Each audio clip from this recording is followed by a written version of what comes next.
America में जन्म के आधार पर मिलने वाली नागरिकता इन दिनों बहस का बड़ा मुद्दा है।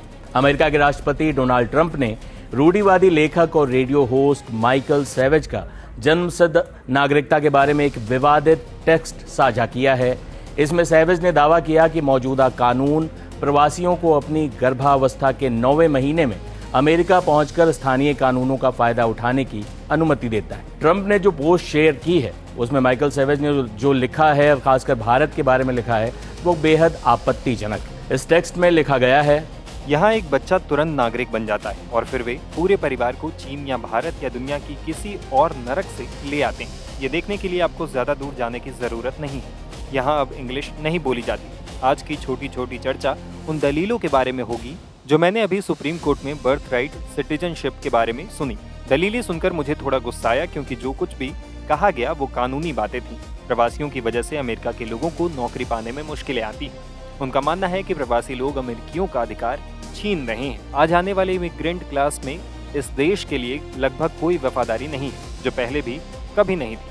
प्रवासियों की वजह से अमेरिका के लोगों को नौकरी पाने में मुश्किलें आती हैं। प्रवासी लोग अमेरिकियों का अधिकार छीन रहे हैं। जिस अमेरिका की खोज ही कोलंबस ने भारत का पता खोजते हुए गलती से कर दी थी, वहां का एक राष्ट्रपति जो 2 सालों बाद इतिहास के कूड़ेदान में जा चुका होगा, लगातार बदजुबानी कर रहा है।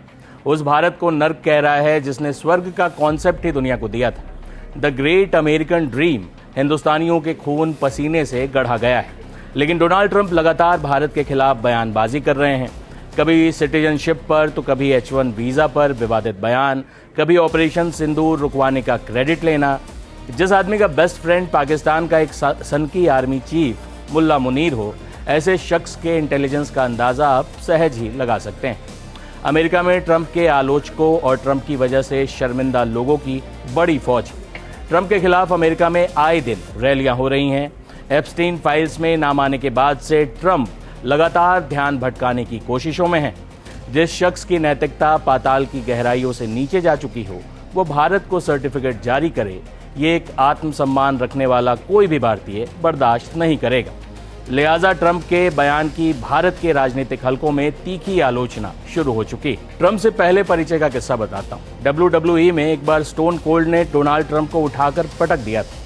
तब वो सिर्फ एक बददिमाग अरबपति हुआ करते थे। ये डोनाल्ड ट्रंप से मेरे जैसे बहुत से रेसलिंग फैंस का पहला परिचय था। खैर, फिर हम बड़े हुए तो पता चला कि इस खेल में एक्टिंग कितनी है और हकीकत कितनी। लेकिन अब जो चल रहा है वो हकीकत है या कोई गेम, ये सारी दुनिया समझने में नाकाम साबित हो रही है। अरबपति डोनाल्ड ट्रंप जब से अमेरिका के राष्ट्रपति बने हैं, तब से दुनिया में हंगामा और युद्ध के सिलसिले जारी हैं। कभी टैरिफ की धमकी देना, कभी जापान की प्रधानमंत्री के आगे हिरोशिमा नागासाकी परमाणु हमले का मजाक उड़ाना, कभी यूक्रेन के राष्ट्रपति को बेइज्जत करने की कोशिश। ईरान युद्ध, वेनेजुएला, लेबनान जैसे तमाम उदाहरण हैं जो डोनाल्ड ट्रंप के मानसिक संतुलन की गवाही चीख चीख कर देते हैं। डोनाल्ड ट्रंप अमेरिका के ऑर्थोडॉक्स और वाइट मैन सुप्रीमेसी वाले कट्टर विचारधारा के आदमी हैं। एप्स्टीन फाइल्स में नाम आने के बाद भाई ने ईरान पर हमला कर दिया ताकि दुनिया कहीं और उलझ जाए, ये उनके आलोचक उन पर आरोप लगाते हैं। ईरान लेकिन वेनेजुएला तो था नहीं, लिहाजा अब ट्रंप साहब को लोहे के चने चबाने पड़ रहे हैं। अमेरिका का हथियार भंडार तेजी से खत्म हो रहा है। ट्रंप मजबूरी का नाम सीज फायर खेल रहे हैं। ईरान न झुकने को तैयार है न मिटने को। ईरान की सभ्यता खत्म करने का बेतुका बयान भी ट्रंप दे चुके हैं, जिसकी आलोचना अमेरिका में भी हुई। और ईरान ने तब भी कहा था कि जब आप जंगलों में रहा करते थे, ईरान तब भी एक संपन्न सभ्यता थी। भारत तो खैर ट्रंप साहब आपकी सोच की सीमा से कहीं ऊपर और आगे। ये ठीक बात है कि दुनिया भर के संसाधनों पर कब्जा करके, अपनी हेजेमनी स्थापित करके, परमाणु बम का इस्तेमाल करके अमेरिका लंबे वक्त से दुनिया का सबसे ताकतवर मुल्क रहा है। लेकिन अब चीन अमेरिका से पीछे है या बराबर, कहा नहीं जा सकता। भारत भी बहुत दूर नहीं है। अमेरिका की चौधराहट खत्म होने का दौर शुरू हो चुका है। ट्रंप इस ताबूत में आखिरी कील साबित हो सकते हैं। अगर अमेरिका में भारतीयों के योगदान की बात करें तो ये देखकर ट्रंप साहब शर्मिंदा हो सकते हैं। अमेरिका की अर्थव्यवस्था में भारतीय मूल के लोगों का योगदान अत्यधिक महत्वपूर्ण है। उनकी आबादी महज 1.5% है, लेकिन वो अमेरिका में 5 से 6% टोटल टैक्स का भुगतान करते हैं। चाहे IT का सेक्टर हो, हेल्थ का सेक्टर हो या बिजनेस का, भारतीय हर तरफ आगे हैं।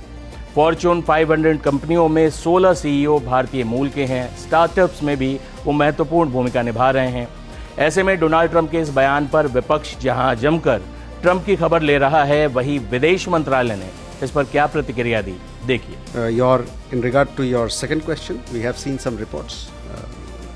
That is where I leave it. खैर, ऐसे बयानों पर आधिकारिक प्रतिक्रियाओं से सरकारें बचती रही हैं, लेकिन देश का आम आदमी ट्रंप के इस बयान से बेहद गुस्से में। अमेरिका में भी ट्रंप के बयान की निंदा हो रही है, जिसके बाद डोनाल्ड ट्रंप ने अब पलटी भी मार दी है। ट्रंप ने अब कह दिया है कि भारत बेहद महान देश है और उसके प्रधानमंत्री मोदी मेरे बेहद अच्छे दोस्त हैं। अब बताइए, ऐसे आदमी की बातों को क्या गंभीरता से लेगा कोई? ट्रंप के लिए तो वही फिल्मी गाना याद आता है कि पल में तोला पल में माशा, कितने रंग बदलती है। ट्रंप साहब के कितने रंग हैं, ये समझते समझते दुनिया हैरान है। दूसरे कार्यकाल के बाद ट्रंप की जो अदाएं हैं, उससे सारी दुनिया परेशान हो चुकी है और यही प्रार्थना कर रही है कि ट्रंप का ये कार्यकाल ख़त्म हो और एक ऐसे राष्ट्रपति से अमेरिका और दुनिया को मुक्ति मिले जो कि सुबह कुछ और कहता है और शाम को कुछ और। भारत के बारे में जो पोस्ट ट्रंप ने शेयर की, भारत को नर्क बताने वाली, उनकी इतनी आलोचना हुई कि आखिरकार उनको पलटी मारना पड़ा। लेकिन सवाल है कि डोनाल्ड ट्रंप अमेरिका के राष्ट्रपति पद की गंभीरता जिस तरह से ख़त्म कर रहे हैं और उनकी हरकतों से दुनिया में जिस तरह की अस्थिरता आई है, ये निश्चित तौर पर न सिर्फ अमेरिकियों के लिए बल्कि दुनिया भर के लिए सोचने का विषय है कि क्या हम ऐसे किसी शख्स को दुनिया के इतने ताकतवर पोजीशन पर कब तक कायम रहने दे सकते हैं। इस बारे में आप क्या सोचते हैं? अपनी राय कमेंट बॉक्स में ज़रूर बताएं। देश दुनिया की तमाम खबरों के लिए बने रहें टाइम्स नाउ भारत डिजिटल के साथ। शुक्रिया।